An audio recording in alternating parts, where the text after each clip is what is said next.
which is approximately 9 to 10 centimeter in length, starting from the uterine surface. And both the tubes are present on the fundus of the uterus, and they migrate out into the pelvic wall, and the end of the fallopian tube is called as the fimbrial end, through which it picks up the ovum at the time of the ovulation on the surface of the ovary, and takes the ovum right into the uterus, into the endometrium, where it meets the sperm, gets fertilized, and can get implanted into a ready endometrial cavity.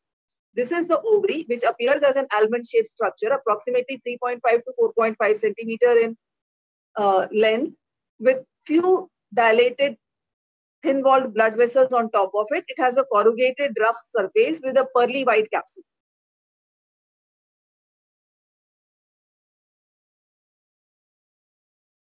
So in the fallopian tube, we can have occurrence of acute inflammation, and acute inflammation of the fallopian tube is called as acute salpingitis. The chronic inflammation of the fallopian tube is chronic salpingitis. And when it occurs because of tuberculosis, we call it tubercular salpingitis. In chronic salpingitis and tubercular salpingitis, healing will occur by fibrosis, which can lead to stricture formation, and that can lead to blockage of the tubal lumina, which will hamper the passage of the ovum from the ovary to the fallopian tube and into the endometrium, and such patients may present with infertility, either primary or secondary infertility. So it is very important to see the patency of the fallopian tube lining when we are investigating for infertility in a couple. Because of this, or because of rough fibrosis which is occurring into the tubal segment, there can be aberrant implantation, ectopic implantation of the fertilized ovum. The fertilization may occur in the fallopian tube itself and not in the endometrium, because the movement of the ovum is slow, and the sperm will migrate from the uterus through the endometrial cavity into the fallopian tube.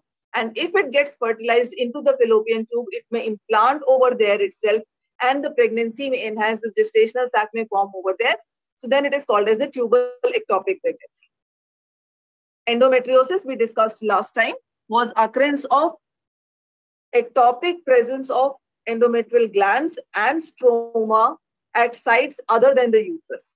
And one of the common sites was the fallopian tube and the ovarian surface. In ovarian surface, it forms the chocolate cyst, and on top of the fallopian tube, when it adheres onto it, so it can be there on the surface of the fallopian tube and will lead to fibrosis, leading to adhesions between the fallopian tube and the pelvic wall. So that will also be presenting as primary infertility and recurrent pain in the lower abdomen. Very uncommonly, we can have malignancy arising from the fallopian tube lining epithelium, present as the serous carcinoma of the fallopian tube. Now, this is the section which is there seen from the fallopian tube lumina. The lumen is all filled up with neutrophils, which are the pus cells. And you can see that the fallopian tube villi, which are lined by the ciliated columnar epithelial cells, the villi are dilated. You can see the congested blood vessels filled with RBCs and many, many neutrophils which are present. So in acute salpingitis, we have the neutrophilic infiltrate like at any other part of the body, whether in acute otitis, acute appendicitis.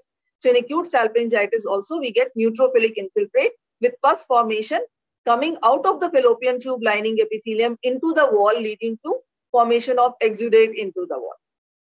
Now, what are the predisposing risk factors for acute salpingitis, which may progress on lead to dilatation of the fallopian tube lining and can cause inflammation of the ovary also, leading to inflammation of tube and the ovary, called as the salpingo-oophouritis. So usually there can be salpingo-oophouritis, and that can lead to presence of localized area of collection of abscess formation, which is called as the tubo-ovarian abscess. Now, how can the infection reach the fallopian tube into the during, or there could be sexual transmission of certain inflammatory agents, especially the gonorrhea, or there can be interventions occurring into the fallopian tube or into the endometrial lining. And when endometritis occurs, it can spread to the fallopian tube lining.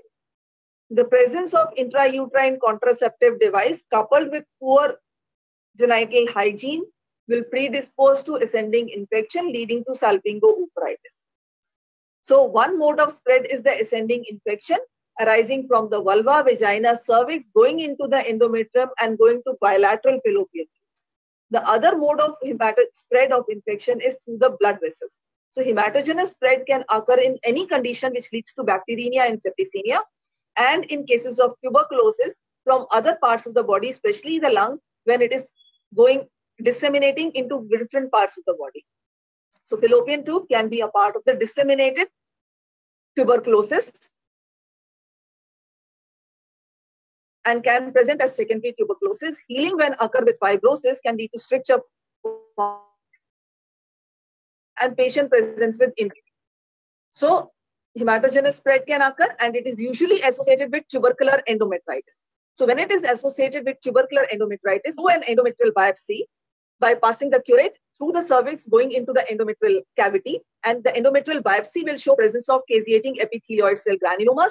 Ziehl-Neelsen stain will show the presence of Mycobacterium tuberculosis as acid-fast bacilli, and healing by fibrosis and stricture formation is the cause of infertility in these patients. So when fibrosis occurs because of chronic non-specific salpingitis or because of tubercular salpingitis, the ovum, which has been picked up by the femoral end of the fallopian tube, will not be able to pass through the entire length of the fallopian tube and go to the endometrium to meet the sperm coming from the vagina into the cervix and into the endometrium. So it will be halted in its progress and it will be present in the fallopian tube itself. So the sperm also has a tail and it migrates upwards. So it may meet the ovum right in the fallopian tube itself, where it will get fertilized, and the fertilized ovum may get implanted in the fallopian tube, leading to ectopic pregnancy occurring in the fallopian tube. So the predisposing conditions for ectopic pregnancy are the pelvic inflammatory disease with chronic salpingitis, adhesions around the tube and in the tubal wall, and intrauterine contraceptive device. The sites are usually the fallopian tube. Very, very uncommonly, we can see ectopic pregnancy when fertilization occurs right when the ovulation has occurred from the ovary. So it may get implanted on the ovarian surface itself. And even more rarer is abdominal pregnancy. So what will happen when fallopian tube, the ovum gets implanted into the fallopian tube? The lining of the fallopian tube has a thin muscular wall as compared to the uterine myometrium, which is thick and very highly muscular. So that sustains the development of the fertilized ovum and the developing infant, developing embryo into the uterine cavity by hyperplasia and hypertrophy of the myometrium muscle bundles, which does not occur in the fallopian tube muscle. As a result, it will become thinned out, and by 6 to 8 weeks of pregnancy, it will get ruptured if not diagnosed in time. So the patient may present with severe abdominal pain when rupture occurs. There will be amenorrhea of 6 to 8 weeks duration, because we know that menstruation does not occur once implantation occurs, and the patient will have a positive pregnancy test because the beta HCG is being secreted. Complications which can occur is rupture of the fallopian tube and hemorrhage into the peritoneal cavity, and loss of too much amount of blood can lead to hemorrhagic shock.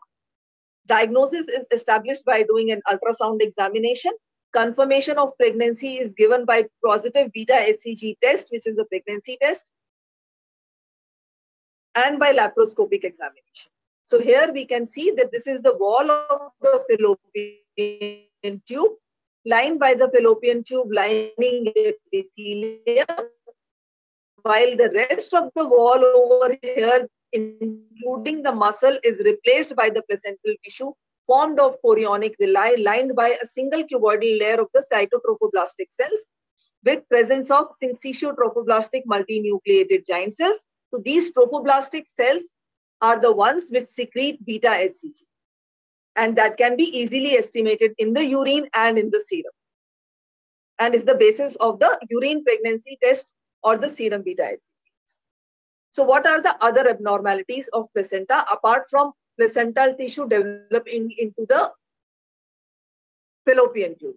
Sometimes there can be accessory lobes of the placenta, or there can be twin pregnancies occurring in the uterine cavity, which can be monochorionic, monoamniotic, monochorionic diamniotic, or diamniotic dichorionic placentas. So here we can see that the uterus is thinned out. The placental tissue is rupturing through the myometrium and is just limited by the parametrium. So that means here the placenta has not only adhered, it has infiltrated the myometrium and gone out of the myometrium. So this is called as placenta percreta. So abnormalities of placental implantation. This is the normal placental tissue. You can see the chorionic villi lined by the cytotrophoblastic cuboidal cells. And these are the multinucleated syncytiotrophoblastic cells. So normally the placenta is formed in the anterior or posterior wall of the uterus or at the fundus of the uterus. Sometimes it can be low-lying placenta when it forms in the lower uterine junction, which can present with abruptio or early separation of the placenta may occur, and the patient can present with antepartum hemorrhage. That means before the parturition has occurred, before the baby is ready to deliver, this placenta may get separated out if it is low-lying and can present with antepartum. Or sometimes these chorionic villi may penetrate deep into the myometrium when it is called as placenta increta. And if it penetrates through and through into the myometrium, then we call it placenta percreta. If it is densely adhered to the myometrium and does not separate out at the time of delivery, then it is called as placenta accreta. So the abnormalities of placenta include dense adhesions when it does not get removed at the time of the third stage of labor or delivery. After the baby is born, the placenta is also delivered. There is a spontaneous removal of the placenta from the uterine cavity.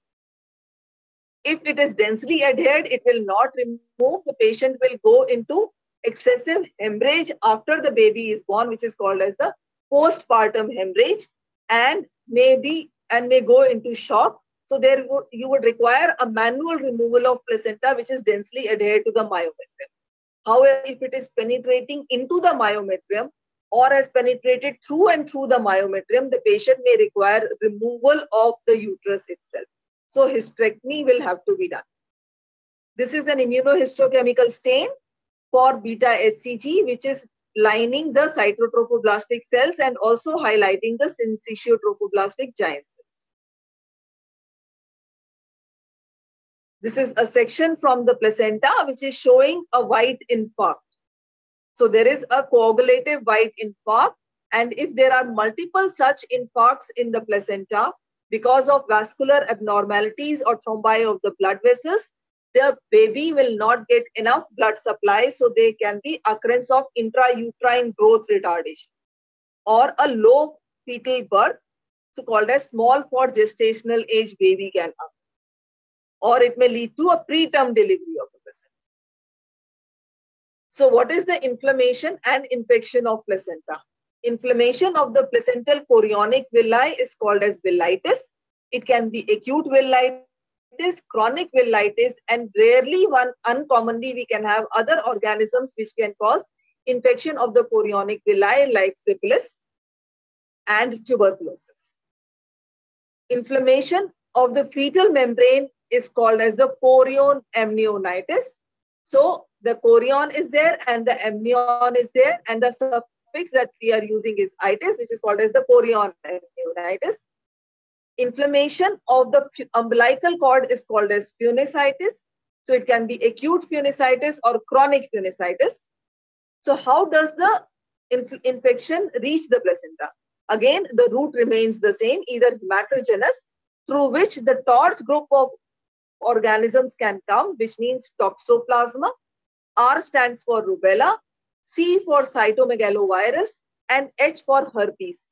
So invariably in the antenatal period, the patient is investigated for this torch group of infections because this can lead to infection into the baby also, with leading to subsequent mental retardation.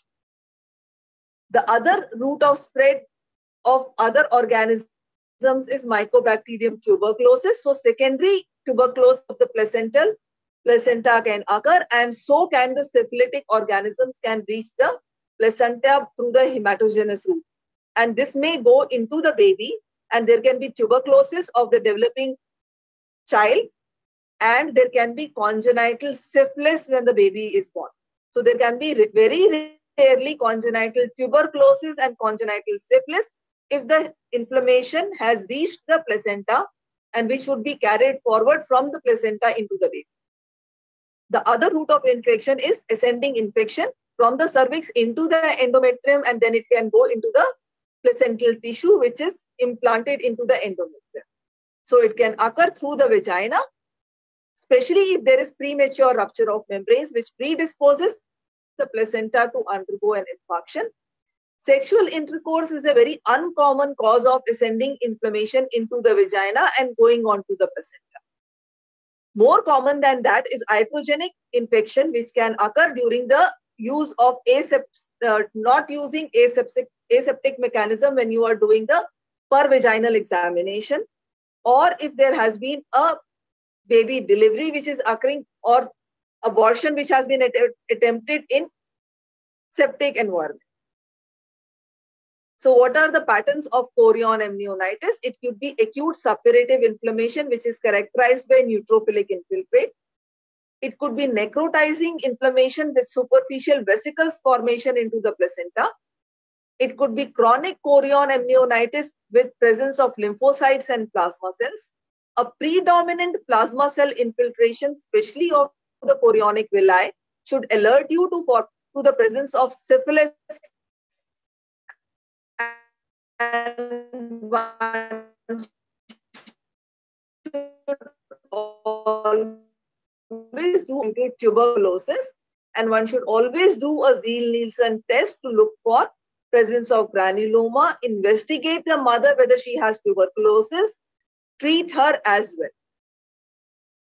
So here we can see the placental membranes. This is the amniotic lining, and this is the chorion lining with large number of blood vessels, and one can see too many neutrophils which are present as exudate formation with fibrin, causing acute chorion amnionitis. So this can occur and can go into the placental villi also. So here we can see that the placental villi, this placental stem villi is enlarged, and there are many lymphocytes which are present in the placental villi from the stem villi, and the stem villus is unable to deliver adequate blood to the tertiary villi which are present, and so they have all become fibrosed.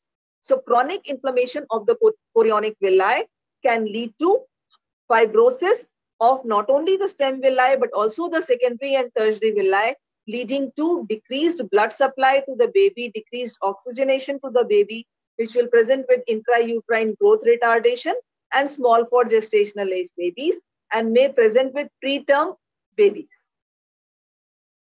Here one can see there are so many plasma cells. So this is the case of mother having syphilis and the inflammation extending into the placental tissue with the presence of large number of plasma cells. And serologically, by doing the VDRL examination, we could confirm that the mother had active syphilitic infection. Very uncommonly, you can even see viral inclusions in the placental tissue. And here we are seeing a cytomegalovirus infection. As the name of the virus suggests, cytomegalo. So the cell becomes large in size, and there are these large intranuclear inclusions which almost appear like an owl eye inclusions. So this can be confirmed by doing the serology for cytomegalovirus. Take the mother sample, blood sample, do a serology and look for antibodies to cytomegalovirus. One can even do immunohistochemistry for cytomegalovirus on the placental tissue and confirm that you are looking at the inclusions of the cytomegalovirus. Now this section shows presence of epithelioid cell granulomas in the chorionic villi. This is a multinucleated Langerhans type of giant cell, and these are all epithelioid cells which are present. And on doing the Ziel-Nielsen test, one can find the acid-fast bacilli and confirm that it is tuberculosis. The other mechanism of confirming tuberculosis is by investigating the mother. and investigating the mother for presence of tuberculosis in her body, and most commonly you will find pulmonary tuberculosis, which would be there in the mother. So when the baby is born, always investigate the baby for a congenital tuberculosis in patients with tuberculosis or syphilis. Now coming on to the emerging infection of which we are all concerned, the COVID-19 infection. We really do not know at this point of time how much of the COVID-19 infection is transmitted from the mother to the baby. It is possible that the vertical transmission of the infection occurs from the mother to the baby, especially at the time of delivery if the mother is having COVID-19 active infection. Unfortunately, she is getting infected at the time when she has gone into labor. So that is the time, because we know that the COVID-19 virus gets secreted is present in the body fluids. It has been demonstrated in the body fluids in the vagina. So it is possible that the baby may get infected at the time of parturition through the vaginal fluid. And what will the placenta shows? The placenta in most of the asymptomatic COVID-19 infection patients, if the mother was asymptomatic but was only COVID-19 positive, there is no active transmission of infection which has been documented till now in the babies, especially on the studies that we did in the Lok Nayak Hospital. Majority of the placenta did not show any active inflammation. Only in a few cases when the mother had moderate COVID-19 infection, we got presence of macrophages in the placenta, but we could not demonstrate the viral particles in the tissues that we have examined over here. In a few isolated literature which is present on search, some people have demonstrated presence of viral particles in the trophoblastic cells of the placenta on electron microscopic examination. So there is a chance that when the mother is having active infection, it may be transmitted vertically to the baby, though all the babies which were tested over here to COVID-19 mothers turned out to be negative. So going on to the second topic of the day, which is the gestational trophoblastic disease. As the name suggests, this is a disease of the trophoblastic cells, which is the cytotrophoblastic cells and syncytial trophoblastic cells. As you see these cells lining the placental tissue, that means it occurs at the time of gestation. So we use the term gestational trophoblastic disease occurring because of the proliferation of trophoblastic tissue associated at the time of pregnancy. Majority of them are benign, but there can be some disorders which can have a malignant potential. So there is a spectrum of tumor-like lesions from most benign ones and the potential to become very malignant. So what is the incidence of this and why should we know about it? In the Asian countries, the incidence is high, and even in India, it is found that in the various states, the incidence is reported to be 1 in 200 to 1 in 500 pregnancies in India. Now, because they are associated with proliferation of trophoblastic cells, which are the source of secretion of beta-HCG, so the monitoring of this disease occurs by monitoring the serum levels of beta-HCG in the blood. The most malignant of this lesion is choriocarcinoma, which is highly malignant and highly aggressive lesion. But the very good part of it is very responsive to chemotherapy, so much so that the patient actually gets cured if you start the treatment on time with methotrexate. Now, what are the gestational trophoblastic disease? It is a spectrum of disease starting from hydatidiform mole. And if this mole gets invaded into the myometrium, so generally it occurs in the placenta. So when you remove the placenta, it will be totally cured off. If it goes into the myometrium and from myometrium, it can penetrate into the pelvic wall and other parts of the body, then we call it invasive hydatidiform mole. And if and when on subsequent treatments, it may convert into a choriocarcinoma. So this is the spectrum of the gestational trophoblastic disease: a hydatidiform mole which only requires removal, invasive mole in which when it has gone into the myometrium, you may need to remove the uterus. And if it becomes malignant, then we call it as the choriocarcinoma. So what is the incidence? As I have told you, the incidence is lower in the Western countries, but Middle East and India show a higher incidence, and the incidence is highest in Indonesia and Taiwan, going to a ratio of 1:80 pregnancies. The malignant potential is also subsequently higher in Southeast Asia, while it is low in the West. This geographical variation is not yet explained by the modes. We still do not know what is the cause of the geographic variation as to why we have it more commonly than the Western countries. So what does it look like? The chorionic villi of the placenta become large, swollen up, and they resemble bunch of grapes. So they become pearly white, translucent vesicles like a bunch of white grapes that you see. They range from few millimeters to 2 to 3 centimeters in size. So the whole of the placental tissue may look like a bunch of grapes when it is called as the complete hydatidiform mole, or there can be partial transformation of the placenta into grape-like vesicles when it is called as the partial hydatidiform mole. And in those women who have partial hydatidiform mole, placental tissue, fetal tissue would be there.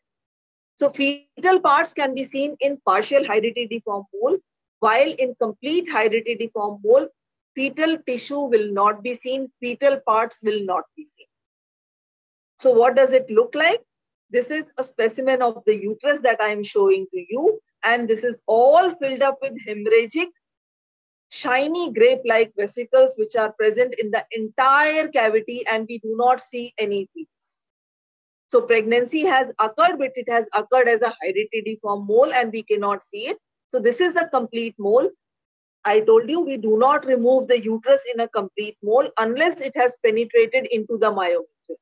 So the only reason hysterectomy was done in this case because it was penetrating the fundus over here. If it was not penetrating, we can only remove this by suction and curettage method, which is the usual modality of treatment in this patient. So this was only placental tissue which was received in the department, sent from the gynecology department. And we can see that there are these shiny grape-like vesicles which are present. The whole of the placenta is converted into these shiny grape-like vesicles.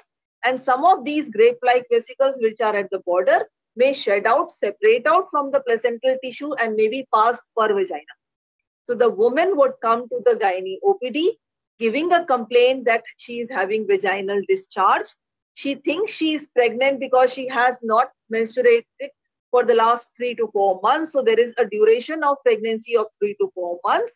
And at roughly 16 to 20 weeks, with the abdominal size being larger than the expected abdominal size, uterine size at the time of gestation of 20 weeks, she will come giving a history of passage of grape-like vesicles per vagina. And this is what the grape-like vesicles would look like on higher magnification of the same placenta.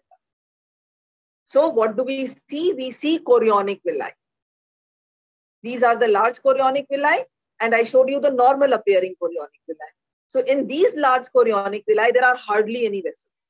So it becomes avascular chorionic villi, in which there is edema fluid which is present. So that is called as the hydropic degeneration. Hydropic degeneration, we had mentioned that it could be swelling of the structures because of the imbibition of water or edema fluid.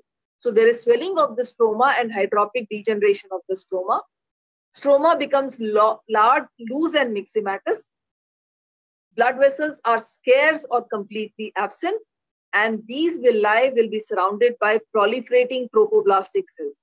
So there can be either a polar or a circumferential proliferation of trophoblastic cells around these large edematous chorionic villi.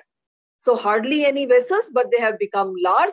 You can see some villi are smaller in size, while majority of them have become large. So if you see a combination of small and large villi, some which are appearing normal, while other are becoming hydropic with avascularity, presence of edema, and surrounded by trophoblastic cells. If all the villi are showing the same feature, we call it complete hydatidiform mole. And if only some villi are showing these features, we call it partial hydatidiform mole. And in patients with partial hydatidiform mole, we can also see features, we can also find placental parts, fetal parts. So what is the etiology? When does it occur? It usually occurs in young girls, young women less than 20 years of age, or in multipara more than 40 years. So more common in less than 20 years and more than 40 years. More common in the low socioeconomic age group. Whether it is associated with dietary deficiency of protein and folic acid, we are really not sure of that. So it is only a proposed hypothesis, and maybe that is the reason that we developing Asian countries are getting it more in incidence as compared to the Western countries. So what does she present with? She presents with symptoms of pregnancy. There is amenorrhea of 16 to 24 weeks gestation. Uterus is larger than expected size at 24 weeks in 50% of the cases. And in others, it is the same size as expected period of gestation. And the lady gives history of passage of grape-like vesicles through the vagina along with vaginal bleeding. There may be abdominal pain and there may be history of increased vomiting which occurs during the first trimester. Generally, in first trimester, there is history of emesis. But in this patients who have hydatidiform mole, there is hyperemesis. And because of the vaginal bleeding, there may be anemia also. So what does the ultrasound show? In complete hydatidiform mole, you will not be able to see the fetus. In partial mole, you will be able to see fetus. The ultrasound, the placental normal echo texture will not be seen, and it gives you a snowstorm appearance. The echogenicity appears as if it is a storm of the snow occurring. On Doppler, you cannot see the fetal heart sound, so fetus is not viable. Serum beta HCG values are raised and they can be more than lakhs. So 3 to 4 lakhs per international units can be seen in both the urine and the serum. And you should always do X-ray chest to rule out whether it has already invaded into the blood vessels and gone to the lungs or not. If it is not, if it is only localized, the treatment is suction and evacuation and follow up with serum beta HCG values. You should do it in subsequent months and up to 2 years to rule out the development of choriocarcinoma later on in these patients. Most of these patients will not develop a choriocarcinoma, and the subsequent pregnancy may be a completely normal pregnancy with a normal baby. So you should know that even after hydatidiform mole, the women would be able to conceive, have a normal pregnancy and a normal baby. So what is invasive hydatidiform? Those molar pregnancies, hydatidiform mole, which has invaded the myometrium and can lead to uterine perforation, may invade the blood vessels of the myometrium and go to lung and brain, but do not grow over there because it is not malignant, are called as invasive hydatidiform. So if they have embolized to lung and brain and perforated the uterus, the serum beta HCG values will be persistently high, even though you may have done the suction and evacuation. Because what you have removed from the uterine cavity was what you could see in the uterine cavity. What which has already disseminated, you will not be able to see. It has gone inside the various organs. Very good thing is it responds so well to chemotherapy that you get complete cure of invasive hydatidiform. So a complete cure can be achieved in cases of invasive hydatidiform mole. In case it does not respond, then you may have to remove the uterus. What is choriocarcinoma? Choriocarcinoma is also a gestational trophoblastic disease. I also mentioned choriocarcinoma as a germ cell tumor showing trophoblastic differentiation when we did the classification of ovarian tumors. So amongst the ovarian germ cell tumors showing trophoblastic differentiation, there is choriocarcinoma, which is uncommon in ovary. And choriocarcinoma is more common in uterus than in the ovary because it occurs as the malignancy of the trophoblastic cells, which may be derived from any form of previous normal or abnormal pregnancy. And the abnormal pregnancy is a precursor hydatidiform. So where does that occur? It can occur mostly in the uterus, uncommonly at the sites of ectopic pregnancy, say in the fallopian tube, and very rarely in the ovarian, called as the non-gestational choriocarcinoma, which is a form of germ cell tumor. Worst thing is it is highly malignant, it is widely metastasizing, but the good part is it is associated with a very good response to chemotherapy. So it is one of the curable malignant diseases in the women. It is associated with extensive hemorrhage and necrosis, but responds beautifully to chemotherapy, the women can be completely cured of it. So incidence in Asia is 10 times more common as compared to the Western countries, where the incidence is 1 in 20,000 to 1 in 30,000 pregnancies. So very less as compared to hydatidiform mole, but more common in Asia, even though it is rare in the Western countries. What are the predisposing preceding conditions? In nearly 50% patients of choriocarcinoma, you get a preceding hydatidiform mole. In 25% cases, there is no hydatidiform mole, but the women will give a history of previous abortion. And in 22% of the cases, there could be a history of only a normal pregnancy. So even after a normal pregnancy, the woman may come back with a choriocarcinoma, so do not exclude it out. Uncommon sites are ectopic pregnancy and the non-gestational choriocarcinoma. So what is it formed of? It is formed of trophoblastic cells of cytotrophoblasts and syncytiotrophoblasts. So there is a malignant proliferation of cytotrophoblasts and syncytiotrophoblasts. Though the word term is choriocarcinoma, there are no chorionic villi. Remember, chorionic villi are absent in a choriocarcinoma. If you see chorionic villi along with cytotrophoblast and syncytiotrophoblasts, it is more likely a hydatidiform mole and it is not choriocarcinoma. Hydatidiform mole will have chorionic villi. Choriocarcinoma will have only trophoblastic cells, which is showing extensive areas of necrosis. Hemorrhage, it will infiltrate into the myometrium, it can infiltrate into the peritoneal cavity. It may infiltrate outside the peritoneal cavity, go on to the colonic wall, and there is trophoblastic proliferation of both cytotrophoblastic and syncytiotrophoblastic cells, invades the vessels, invades the lymphatics, but there are no chorionic villi.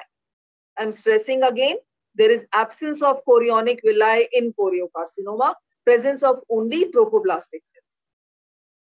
So what does it presents with? It presents with irregular, bloody, foul-smelling discharge because it is formed of necrotic and hemorrhagic material. It may present with symptoms like fever, loss of weight presenting with cachexia, and markedly increased level of beta-HCG. So tumor marker for choriocarcinoma is beta-HCG, and it would be raised in lacs, multiple lacs which would be there. It can metastasize throughout the body by blood vessels and lymphatics to various organs. Treatment is nearly 100% cure rate and remission with methotrexate. So surgery, that is removal of the primary tumor, and chemotherapy is effective. So this was about the gestational trophoblastic diseases. If you have any questions, you can ask me now. I'll respond to those. Choriocarcinoma, hydatidiform mole are the two conditions which you can get as short notes. Especially, you can get a short note differentiate between partial mole and complete mole.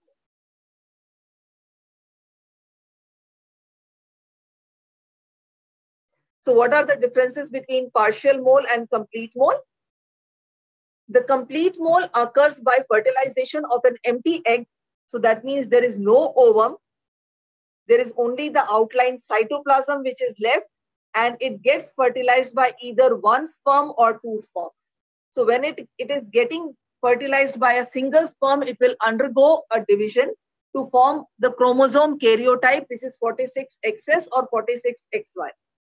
While in case of a partial mole, there is fertilization of an egg with two sperms.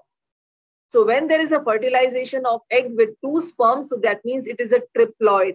So there will be triploidy in cases of partial mole, while the complete moles are diploid and it is composed of only chromosomes of the father, so only paternal chromosomes. While partial mole has maternal and paternal chromosome, and hence it is associated with fetal parts. In complete mole, all villi would be showing edematous change. They will be avascular, dilated, edematous with avascularity, while these changes will be present in some villi and there may be presence of normal villi along with them. So presence of fetal parts, presence of some normal appearing villi, triploidy with presence of maternal and fetal chromosomes is seen in partial mole, while diploidy, presence of only paternal chromosomes and involvement of all villi is seen in complete hereditary form. Trophoblastic proliferation is diffuse and more marked and circumferential in cases of complete hereditary form mole, while focal trophoblastic proliferation and less marked trophoblastic proliferation is seen in partial hereditary form. Because the trophoblastic proliferation is less in partial mole, so the levels of the serum HCG is also a little less as compared to complete. Similarly, HCG can be demonstrated in tissue using an immunohistochemical stain, which is strongly positive in hereditary form mole and not so strongly positive in partial. 2% of the complete hereditary form mole. So out of 100 hereditary form moles, 100 women who have hereditary form moles, 2% may progress onto choriocarcinoma or can have a preceding history of complete mole. While occurrence of choriocarcinoma in a woman with partial hereditary form mole is extremely rare. So this is one question which can come as a short note to you. So you should always be aware of this one and be able to write.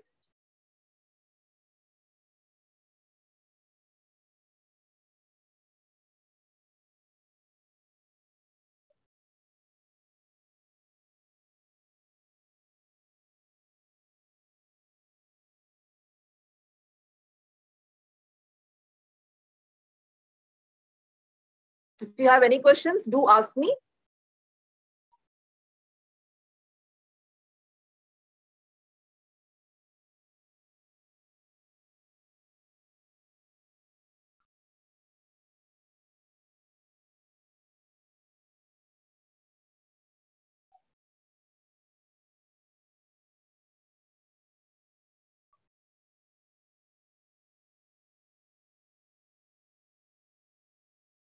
In case of hereditary form mole, does hysterectomy have any role in treatment?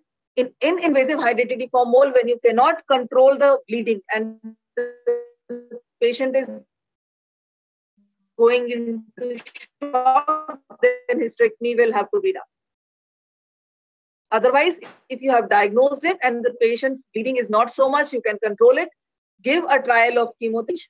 So those women who would like to preserve fertility, would like to have a baby, try to preserve the uterus if possible.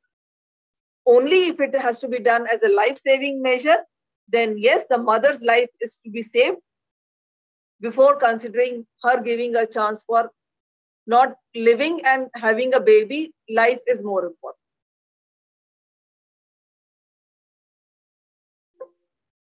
Any other question?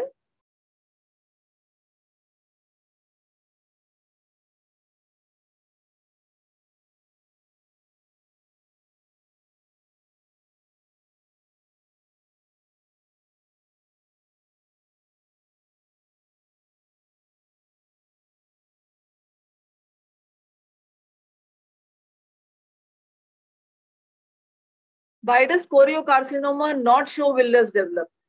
By definition, it is a carcinoma of only the cells. It is not a carcinoma of the villi. So whenever you have development of villi, it does not show a malignant behavior.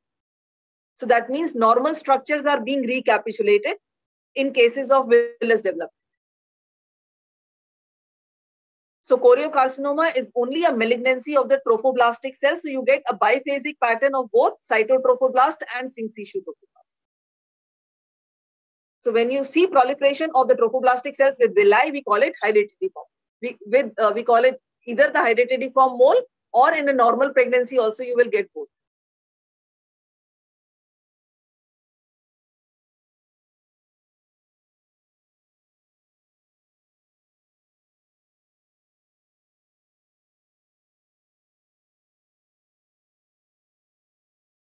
Any other question?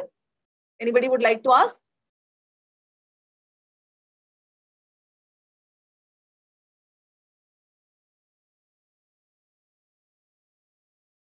As I cannot see any other question, I will leave you with this.